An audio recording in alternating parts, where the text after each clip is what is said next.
Hey everyone, thanks for joining me for the Black Blockchain Brunch. And this show is all about just talking a little bit more about issues in Web3 and kind of getting a little bit more of a hands on perspective. And so, after the news, I like to have this show just to kind of get a, a little bit more of a deep dive. I had a guest on today. Unfortunately, I think we had some technical difficulties, but they will be back very soon, and they will be a surprise guest for another time in the future. That said, what I do want to share today is actually a presentation I gave earlier this week, and it involves the risks inherent in decentralized finance. I wrote a chapter about this in my book, DeFi for the Diaspora. And I think it's very important to share with folks, really, because people may be interested in what DeFi is and what it's about, but then not really necessarily understand what the risks are.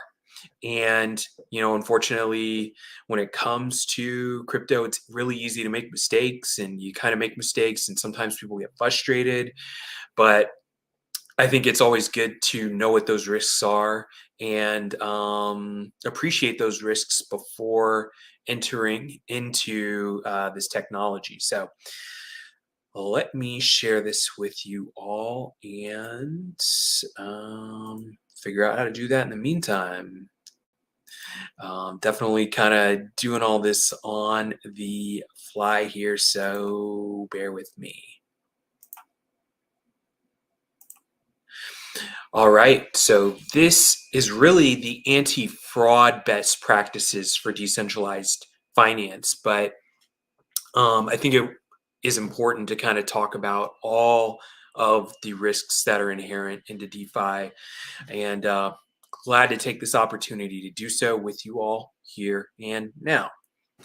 So you guys know me, but really the overview of all this is once again, all of the DeFi risk factors. And I'm really didn't even cover all of them. But regardless, I want to touch on them today. And then the fraud risk factors in DeFi and a couple of best practices for you guys to keep in mind. So if you don't know what decentralized finance is, it's a trustless peer-to-peer system that eliminates the need for third-party intermediaries. DeFi is a growing subsector of blockchain that provides users with open access to financial products such as loans, interest-bearing accounts, as well as decentralized money markets, decentralized exchanges, decentralized derivatives, and decentralized insurance. So, if we look from a traditional financial perspective, historically, there has been a long-standing issue of discrimination, especially in the Black community here in the United States.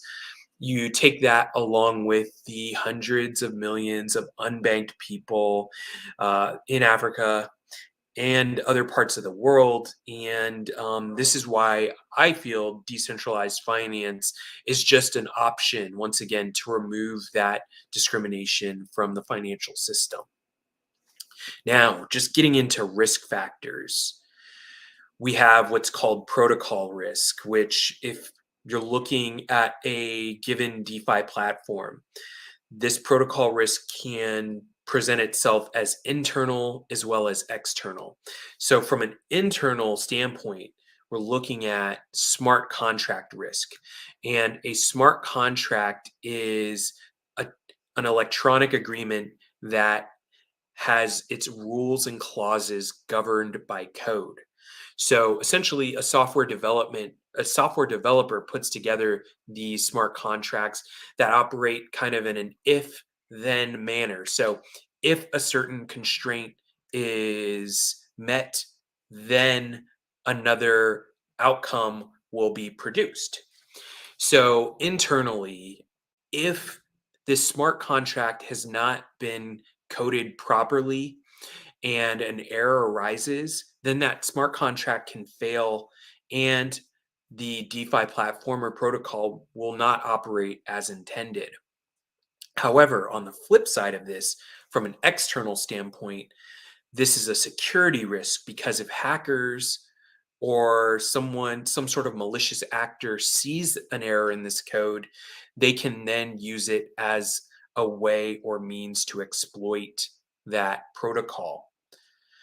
So, governance risk is another risk where, very similar to as I discussed in my previous news story about Lido Finance and the issues with centralization, governance allows DeFi protocols and DeFi platforms to allow its community to put things up to a vote, thereby making it decentralized and taking the decision making outside of the hands of the developers or outside of the hands of the people who have the most money or funds on the platform. So, once again, governance allows for that voting mechanism. But if the proposals within the governance are made in such a way that it actually does allow decision making to go back to developers or back to the people who have the highest amount or most amount of funds on the platform, that becomes a risk of centralization. And so, governance risk really means that there needs to be very well thought out proposals that go before a vote of the community. So, market risk is just that, it's economic factors within financial markets that may have an impact on a decentralized protocol or its tokens or its representative token. So, uh, the cryptocurrency markets in particular are highly volatile, and this is where that risk presents itself. Regulatory risk, I've been covering this on my news program quite a bit, and that is the risk that regulators may either uh, regulate or ban uh, decentralized finance in a way that protocol once again will not be able to operate as previously intended. So that risk is out there. We're starting to see regulatory frameworks come into view, and this could have an impact on DeFi down the road. Now, the black swan event is a type of risk that um, is highly unlikely to happen, but at some point does happen. It doesn't happen often, but when it does happen, it has catastrophic and widespread consequences. And, however, in hindsight, looking back, that Black Swan event almost seems like it would have been obvious, after the fact once again. So, one of the best recent Black Swan events is this one right here, FTX and SBF. So, um, there you have it. There's your Black Swan event. Looking back, we would think that all that stuff that went down was completely obvious, but nonetheless, let's talk about fraud risk factors in DeFi. And now this is rug pulls. Rug pulls are kind of a general term really used throughout crypto and Web3 for any sort of fraudulent activity, but it's also very often used in DeFi. And it's just whenever there is a fraudulent exit out of a project. So, once again, this rug pull is a very general term, but more specifically, let's look at the types of rug pulls that are out there. You have the fake ICO or initial coin offering, fake stable coin, LP or liquidity pool drain, a smart contract rug pull, as well as a slow rug pull. So, fake initial coin offering. These happen when a token project has announced its use case or what that project will do, and they introduce the team behind it, whether they're anonymous or availed or doxed, or public, I guess is probably a better way to say it. And in this process, investors are whitelisted and allowed to receive a discount on tokens as the project aggressively promotes itself through various mediums. Then, once the project has, announced all these fake partnerships and a roadmap and project plan, and has gained all of this interest as well as funds, that's when the project takes off with people's money. So, looking at things on a timeline, an ICO happens at the beginning. So we're looking at the beginning of this timeline of a project that is fraudulent. They haven't even gotten out of the gate. They may not have even created any smart contracts, but they've raised money from the community, and you know, not long thereafter they've raised that money, they have left, which brings me to the example of DeFi 100, which was a project a few years back that was to cover the top 100 DeFi projects within the cryptocurrency market cap and provide analytics and so on and so forth. But when DeFi 100 raised that money from its community, and people were left wondering, well, what's next here? And they woke up one day to find not so friendly message from the DeFi 100 team. And they called it the rebase, but it very clearly let folks know that they got scammed. So, like I said, not a very friendly message from the dev team there. They're just letting you know, hey, we scammed you and you can't do anything about it. They use different wording, and they also gave them a friendly goodbye, or not so friendly goodbye, excuse me. So that brings me to the fake stable coin. So you might be asking, what are stable coins? Stable coins are used to hedge market volatility and the market risk that I mentioned earlier. They're usually uh, stable coins are usually dollar denominated, so they're fixed to a dollar at a time. However, fake stable coins are malicious projects where, a smart contract will be created that represents that stable coin. However, it hasn't been audited, and using the typical controls that other stable coins use out there. Why? Because once again, it's fake. It is fraudulent. And so that being the case, uh, I'd like to share another very interesting example, and that is of USDZ. USDZ, build itself as the next big thing in stable coins. And you could see here they had a road show where they went to different parts of the world to talk about what USDZ was and talk about all the members of the team who you can see. They put themselves out there very publicly. They had LinkedIn pages, they had video commercials and testimonials. And like I said, they got out on the road and had these road shows. They even offered a 10% premium for people who got involved on the pre-sale. So who wouldn't want an extra 10 cents on the dollar uh, when they contributed to this project? And that's exactly what happened. However, after they had raised money and launched, USDZ and all of these actors were nowhere to be found. So it's very sad, but these things happen.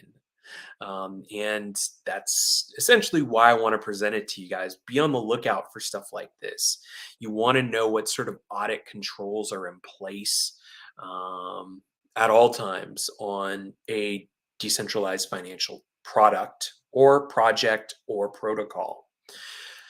So moving on to the next type of fraud, we have the liquidity drain. So liquidity pools are prevalent in decentralized finance because they help facilitate trading by providing a source of funds and maintaining market stability, and to a certain extent, managing risk on a given platform.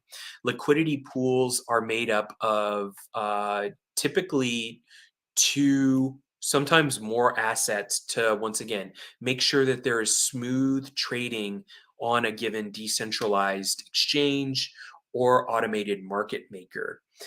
However, when these liquidity pools are made for a given project, they are once again contributors to the DeFi project essentially pledge their assets into that liquidity pool to once again facilitate trading. However, the fraudulent team or developer creates a backdoor and subsequently will withdraw those coins from the liquidity pool, leaving essentially nothing left for investors and contributors to go back to. So, moving on to the next type of fraudulent risk factor in decentralized finance is that of smart contracts. So, smart contract rug pulls occur when a malicious project developer induces errors into the code of a smart contract intentionally in order to facilitate an exit of investor funds. So, I know I talked about smart contracts a little bit earlier.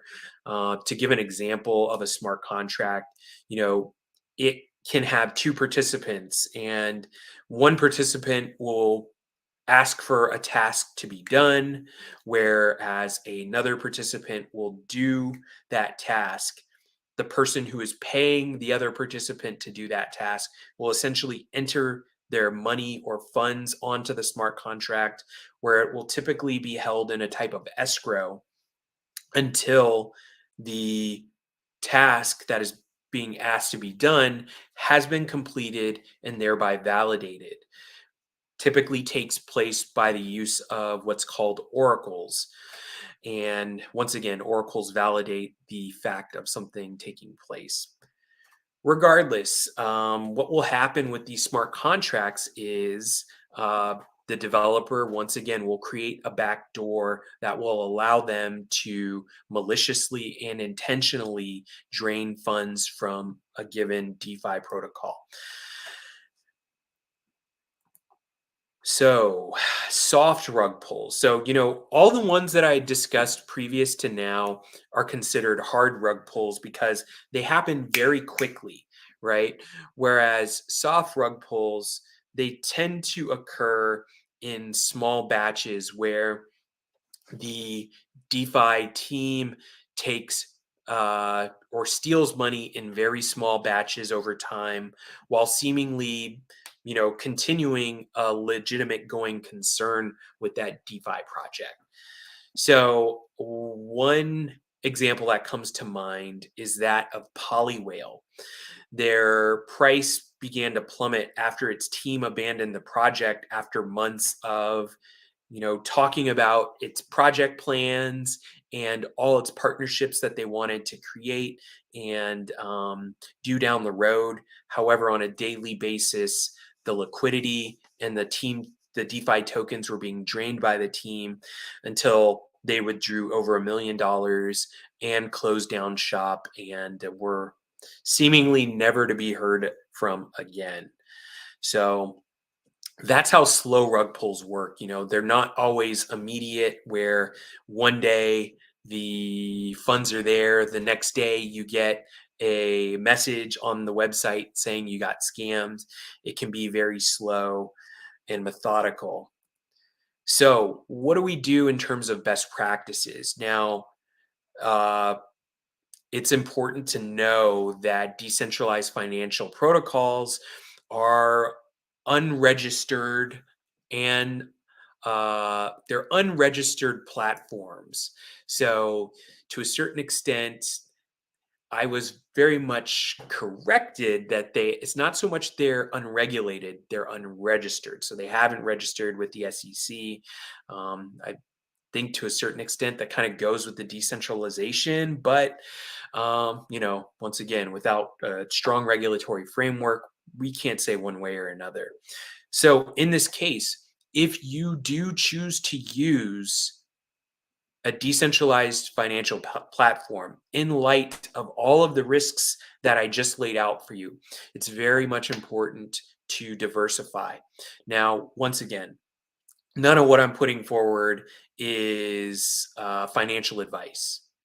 You know, what I'm trying to do is provide information in terms of what these risks are, and like many financial vehicles out there, it's important to diversify so you don't put all your eggs in one basket, because you never know when something will get hacked or when the team may just steal your money. So that's why it's important to diversify.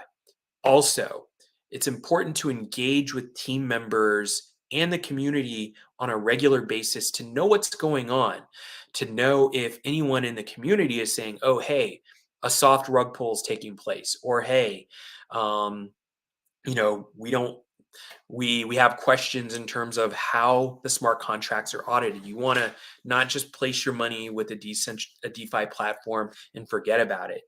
You want to know what's going on just behind the scenes, but beside just looking at the price of what the particular assets on the protocol may be on a given basis. Also, engage with the developers and the team members. Know who these people are. Get a sense of who they are, where they live. Get whatever information about themselves that they will avail to you, because you always want to use that as clues down the line if something bad should happen. If something good should happen, then hopefully you make some good friends along the way. I mean, that's what these decentralized financial communities are all about. Is even though it is a trustless environment, is having trust in the people who are doing these things. When things go well, and when things go bad, at least being able to have some degree of tabs on these folks. Also, to whatever extent possible, analyze the audit controls that are present on that DeFi platform. How are the smart contracts audited? Are they using a third party independent source to do that auditing? Have they received opinions from more than one independent third party source? Or are they just doing it themselves? You can also use blockchain explorers to inspect smart contracts on your own. So, if you're not getting those answers from an independent third party and you want to take a look and understand where the location of these smart contracts are, you can use a blockchain explorer in order to do that. Also, be sure to check independent sources. And you might be wondering, well, what does that mean exactly? That could be things like Dex Screener and DeFi Llama and Dex tools. There are certain websites out there that list token information, but they may not necessarily be independent because of certain things like ads and who the parent company of those websites may be. Uh, you know, like I said, Dex Screener, Dex Tools, those are pretty independent sources of decentralized financial information. So, check several sources once again. Now, with AI really beginning to emerge, you can use AI as a tool to examine what may be going on a DeFi project. Now, um, is DeFi, or excuse me, is AI the end all be all? And is it going to give you a safe way to audit projects in the DeFi space? Absolutely not. It is just a tool. Like at the end of the day, would you prefer to have use AI as a tool to provide you with an indication that something may be wrong with a DeFi platform rather than not have it at all? I would prefer to use it as a tool, even though, some iterations of ChatGPT might not have all the most up-to-date information. But if it is able to detect a flaw in a smart contract, I would prefer to use it and have it rather than not have it. So, you have it. There is some of the risks that are inherent into DeFi projects. So sorry that my guest was not able to join us today, but at the same time, I'm glad to share some of this knowledge with you guys.